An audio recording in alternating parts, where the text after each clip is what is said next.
Good morning friends. इस video में हम बात करने वाले हैं एरोबिक रेस्पिरेशन और एनएरोबिक रेस्पिरेशन के अंदर डिफरेंस के बारे में। सबसे पहले हम बात करते हैं कि रेस्पिरेशन क्या होता है।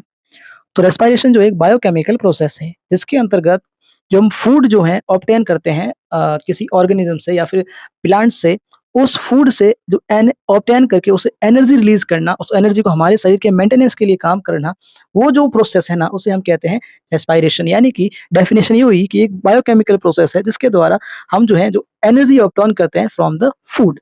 तो हम बात करते हैं एरोबिक रेस्पिरेशन के बाद में, फिर हम बात करेंगे एनएरोबिक रेस्पिरेशन के बारे में।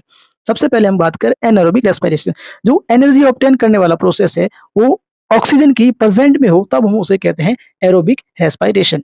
अभी एरोबिक रेस्पिरेशन होता कहाँ है? ये हमारे जो सेल की जो साइटोप्लाज्म है और जो माइटोकॉन्ड्रिया है उसके अंदर एरोबिक रेस्पिरेशन होता है।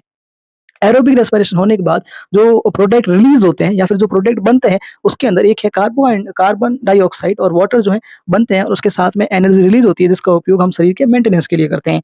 और हम बात करें एनर्जी कितनी रिलीज होती है, तो इसके अंदर 336 एटीपी या फिर एडेनोसिन ट्राइफॉस्फेट रिलीज होते हैं। इसके नीचे रिएक्शन दे रखी है। ग्लूकोज और जो है ऑक्सीजन के साथ रिएक्शन करके CO2 रिलीज करती है, H2O रिलीज करती है और साथ में एनर्जी भी रिलीज करती है जिसके द्वारा हम शरीर का मेंटेनेंस करते हैं। अगर हम बात करें एनएरोबिक रेस्पिरेशन के बारे में, तो एनएरोबिक रेस्पिरेशन का मतलब होता है ये जो प्रोसेस है एनर्जी ऑब्टेन करने वाला, ये अगर हम ऑक्सीजन की अब्सेंस में होता है तो हम उसे कहते हैं एनएरोबिक रेस्पिरेशन, यानी कि अब्सेंस ऑफ ऑक्सीजन। और ये प्रोसेस कहाँ होता है, यानी एनएरोबिक रेस्पिरेशन जो होता है सेल के साइटोप्लाज्म के अंदर होता है। इसके द्वारा एनर्जी थोड़ी कम रिलीज होती है, इसके मुकाबले थोड़ी नहीं बहुत ज्यादा कम रिलीज होती है, जैसे कि केवल और केवल 2 एटीपी हमें उससे मिलते हैं। अगर हम बात करें एंड प्रोडक्ट की, तो अगर एरोबिक रेस्पिरेशन है उसके अंदर एंड प्रोडक्ट फिक्स है कि CO2 आएगा, H2O आएगा, एनर्जी मिलेगी। लेकिन जो एनएरोबिक रेस्पिरेशन है उसके अंदर एंड प्रोडक्ट जो है वेरी करते हैं सेल टू सेल। जैसे अगर हम बात करें ह्यूमन सेल्स के बारे में, जो ह्यूमन मसल सेल्स है उसके बारे में बात कर रहे हैं, तो उसमें ग्लूकोज से जो है हमें लैक्टिक एसिड प्राप्त होता है और उसके साथ थोड़ी सी एनर्जी रिलीज होती है। और अगर हम बात करें एनएरोबिक प्रोसेस की या फिर रेस्पिरेशन की, इसके अंदर तो इसमें जो है एथेनॉल जो बनता है और CO2 रिलीज होती है और साथ में एनर्जी भी रिलीज होती है। अब बात ये आई कि एनएरोबिक रेस्पिरेशन के अंदर 2 एटीपी मिल रहे हैं और एरोबिक रेस्पिरेशन के अंदर 36 एटीपी मिल रहे हैं। तो एनएरोबिक रेस्पिरेशन क्यों जरूरी है या फिर क्यों करना है?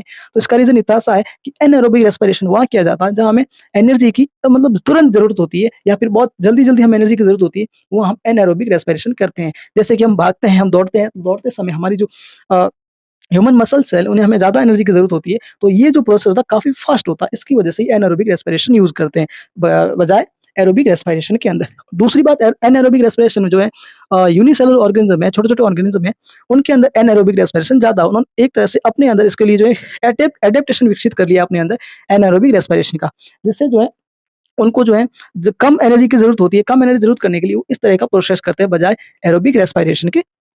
तो वीडियो यहीं कंप्लीट होता है। अगर वीडियो पसंद आया तो ज़रूर लाइक करें।